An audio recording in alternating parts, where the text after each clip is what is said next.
Pranam Acharya ji. The first question comes from a 26 years old participant who is doing PhD in economics. He writes that, Acharya ji, if we talk about the subject matter of economics, it was said by the father of economics, Adam Smith, that economics is a science of wealth, where he puts money over man. So over the years, as time passed and the scope was broadened, the economist Alfred Marshall told that economics is the science of material welfare, where he puts man over money. But his definition has been a lot criticized in the academic world because he divided welfare between material and non-material. So my question is, what is the meaning of welfare, and should it be divided between material and non-material? Pranam. Ultimately,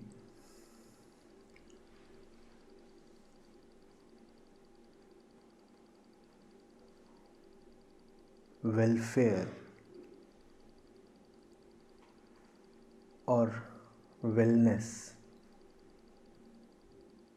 is an experience within the experiencer. Irrespective of where the object of that experience lies, the experience is always within. You might be experiencing pleasure from a great building in front of your eyes, but the building outside is in itself not the pleasure. The pleasure that you are experiencing is a subjective thing happening obviously within the subject. So whether it is something as tangible as a building or something less tangible like a thought or a memory,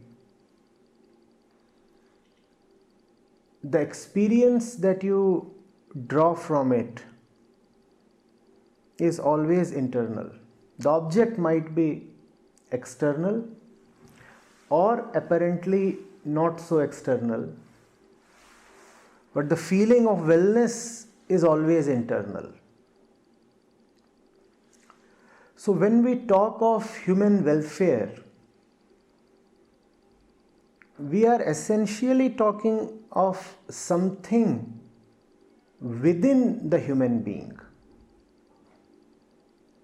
The human being might say that the cause of that wellness or lack of wellness lies outside of himself.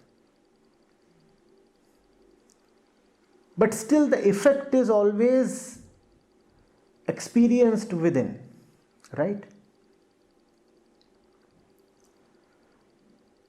Now this experience within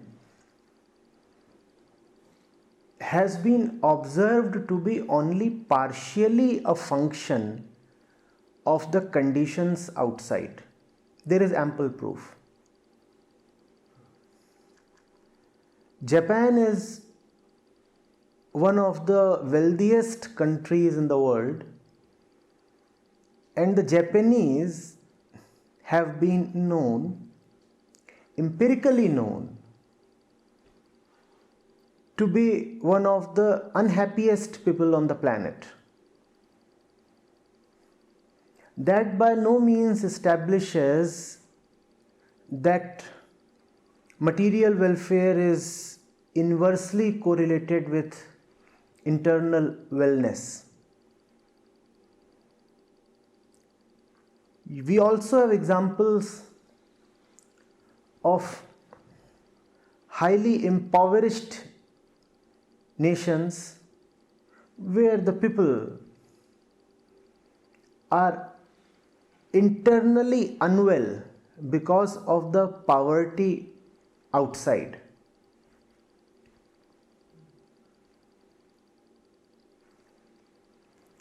Material poverty, therefore, is a known reason for lack of internal wellness. At the same time, material abundance is not a known reason for internal wellness. So, till some point, human welfare is indeed material welfare, we cannot deny that. Till a particular point of prosperity, internal wellness is indeed directly proportional to external tangibles. It is a little inconceivable to have a situation where a person does not have food to eat, shelter to live under,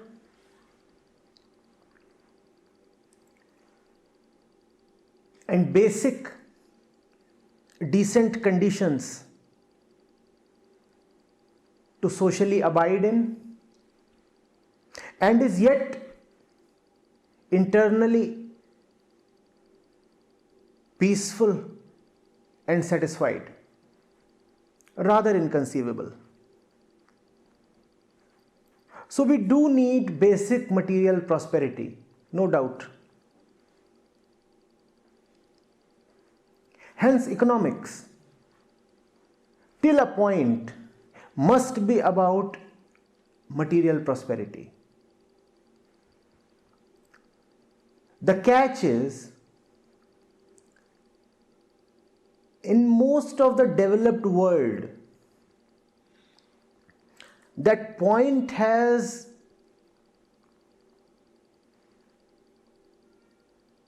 long since been exceeded.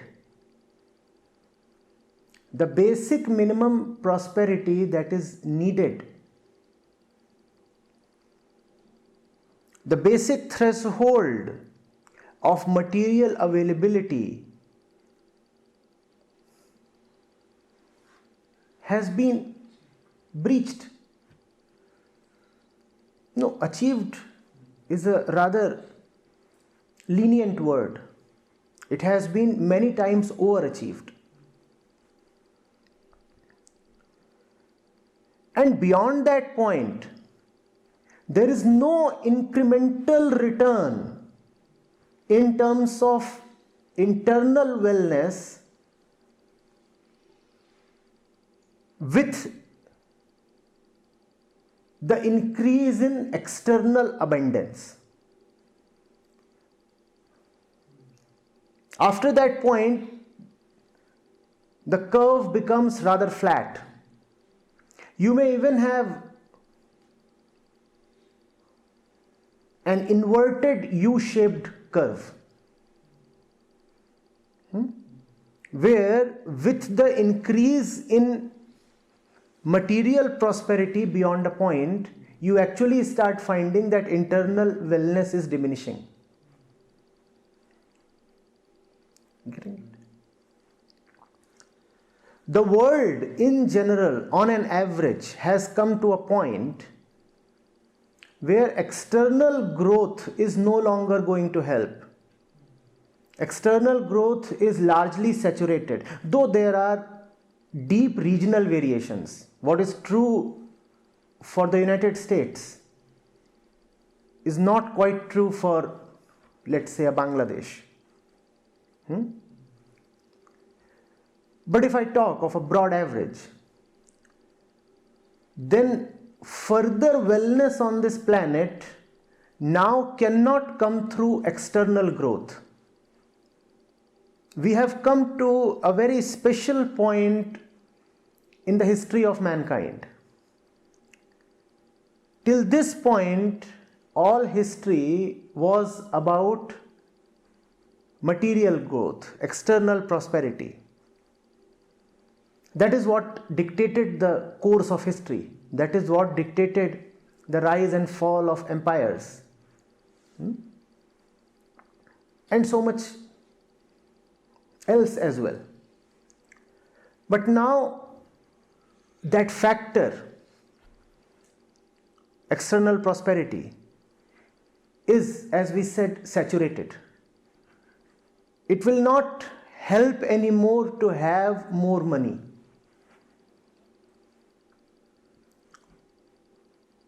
Now what we need is internal growth, not external growth. Further internal wellness, I am asserting, will not come through external growth but only internal growth. In fact, if we insist on more external growth, we are going to have catastrophic results for the planet, as we are already witnessing. Some parts of this planet still need external growth. India is one of those parts. We still have large chunks of population who need to have more external prosperity. We still have people who don't have even very small houses or even basic sustainable incomes, as you said, or means to decently educate their children. So in their case, yes, still more growth is needed, but only for them, not for the planet in general. Please get this distinction clear.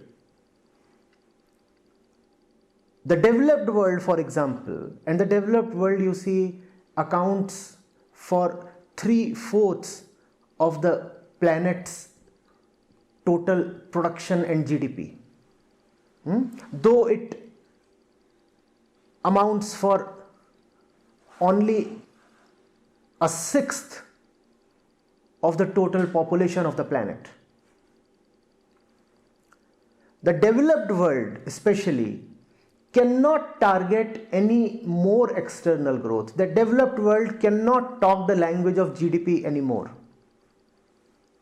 It would be suicidal. They do not need GDP growth. If they want to have GDP growth, it would only help them have some kind of shallow psychological satisfaction.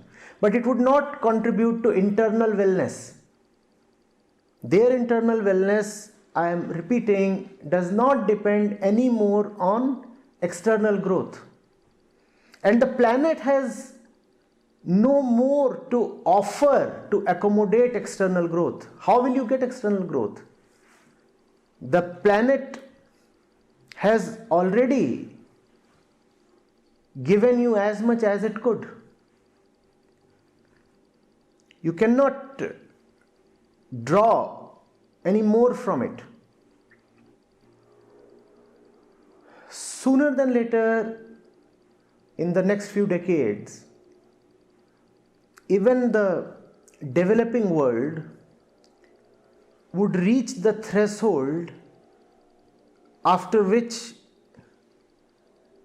external prosperity does not help. So we can very safely and very confidently say that for the world in general, the future is internal growth. If economics is about welfare, then further welfare of this planet and of mankind in general is not going to come from GDPs. It is going to come from an internal ascension. And if that internal ascension is not being targeted and is instead being sought to be compensated by more and more external goods, then it is very unwise.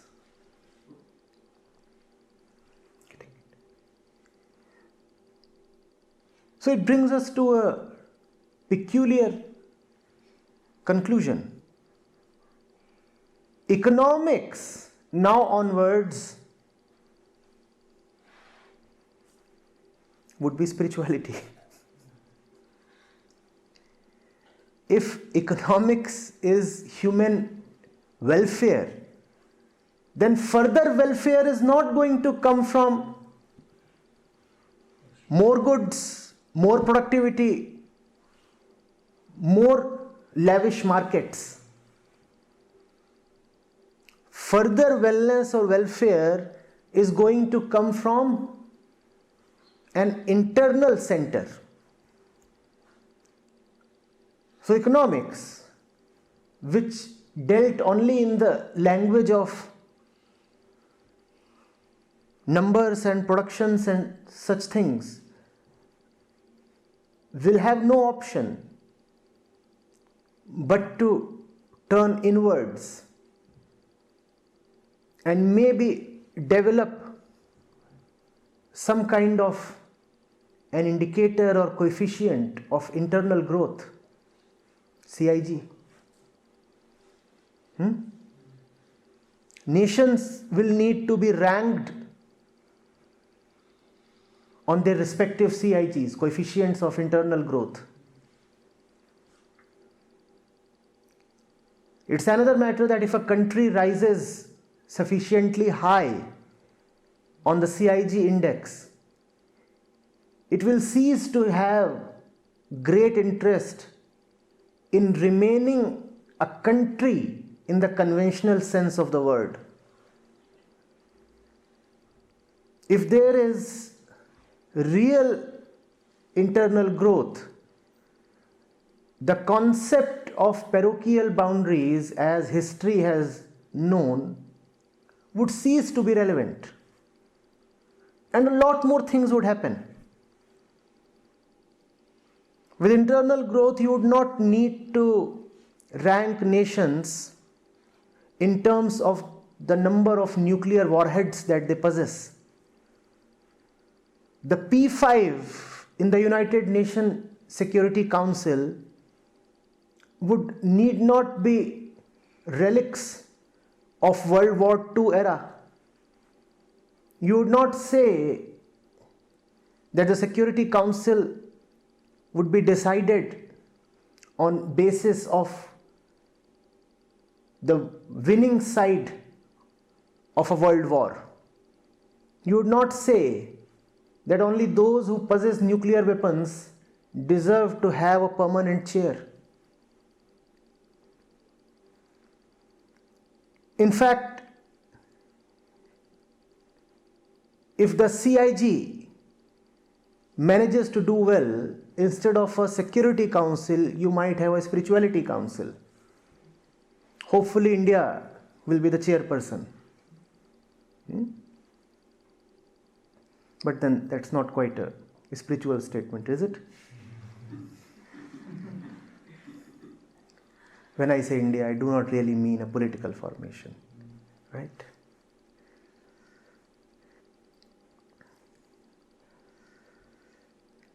Are you getting it? So the concept of wellness, welfare, growth, prosperity, the very idea of progress has to go a fundamental transformation if we have any sanity. You cannot just keep talking the language of endless numbers. You cannot say, now we have reached X trillions, and what is ahead? What next? X plus 2 trillions, and then X plus 4. An endless movement. Amounting to what? Certainly not internal welfare. You're getting it?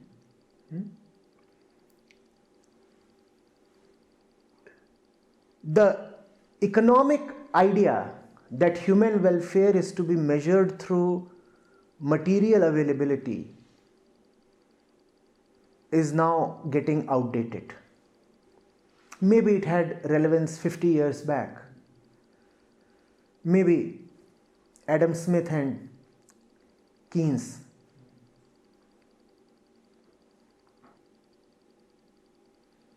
were right, but only topically right. Right only as per the situation of their times. How right is the old definition of economics today needs to be reascertained. But rest assured,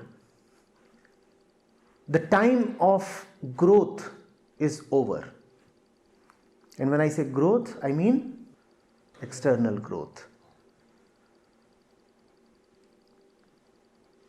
People feel that because human intelligence knows no limits and human desire knows no limits, therefore the human race is going to keep expanding endlessly. They are taking inspiration from history.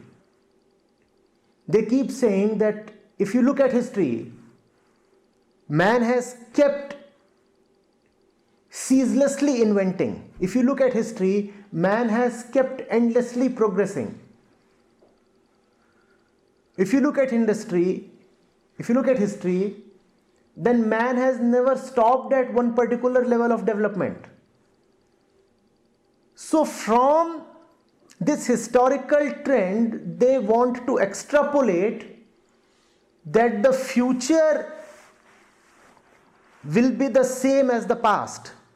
What they forget to factor in is a simple variable called the carrying capacity of the earth. Yes, till now we have kept materially expanding both in terms of consumption and in terms of population because the earth, this planet, could afford that. But now we have come to a very special point in history. We cannot do it any further. And that is irrespective of the kind of efficient technologies we bring about. When it comes to technology and efficiency, the more efficient a technology becomes, the more widespread its use becomes. Hence, the net material consumption, instead of declining, actually increases. So if you say that a particular raw material or resource is in scarcity, and hence we need a better technology to enable its more efficient consumption, then that better technology would indeed make the consumption more efficient and therefore more affordable and therefore more widespread.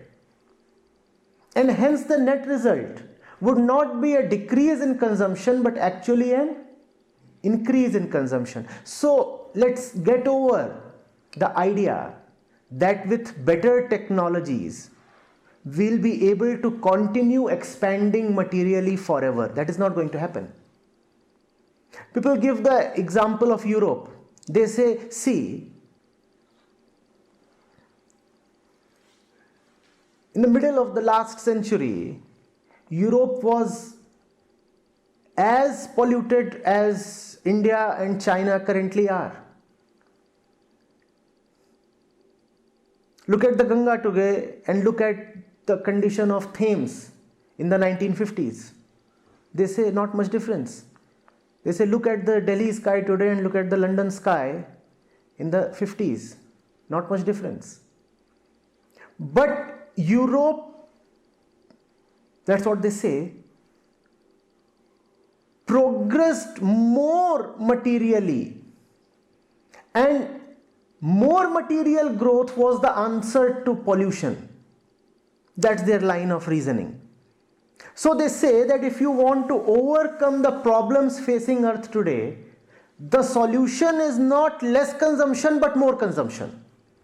Because today the Thames is quite clean and Europe is quite green, and the air quality in Europe is just fine.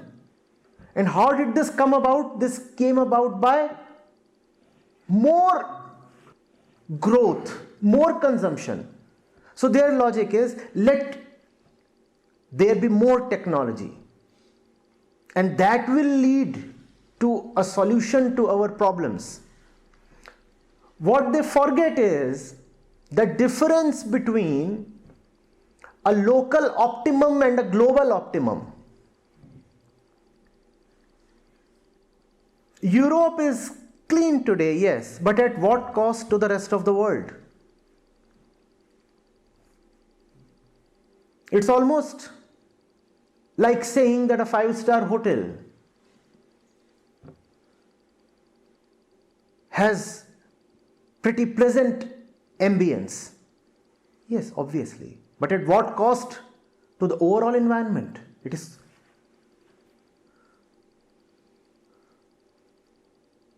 quite clean, comfortable.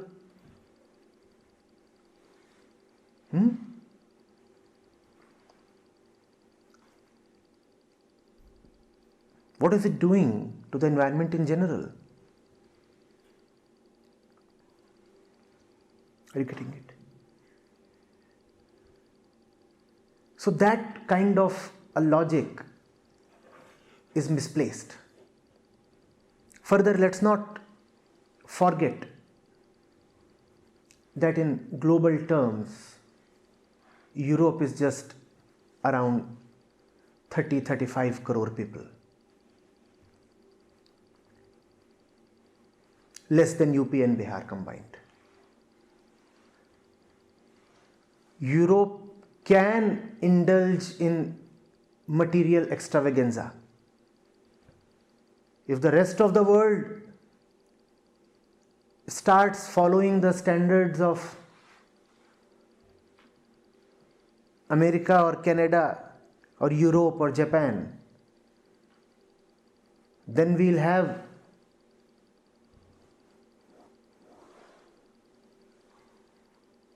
unremitting scale of disaster.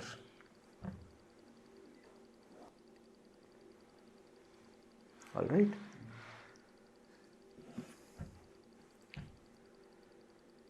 The mind of the economist now has to stop thinking in language of consumption.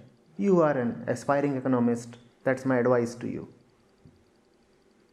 Unfortunately, just too many economics are still very, very old school. All they talk of is demand and supply, production and consumption. Consumption is not the way ahead. Economics and spirituality have to now converge. You cannot keep measuring human wellness by human consumption anymore. Not possible. You have to train yourself to think in different terms. Your internal model of human wellness has to be very different now. It has to be an internal model.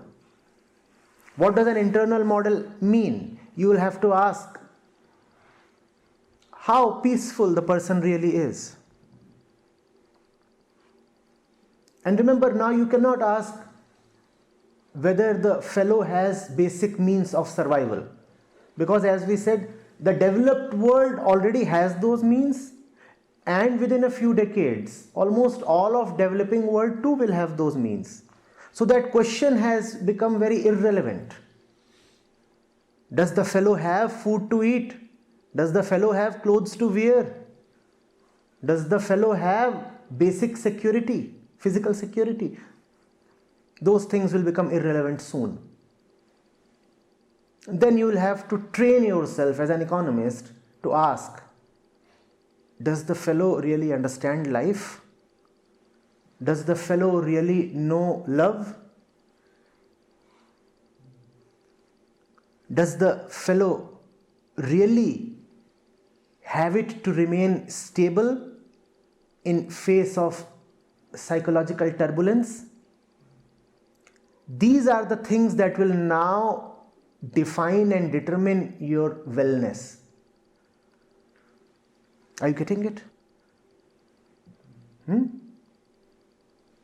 So, be ready for the new world of wellness.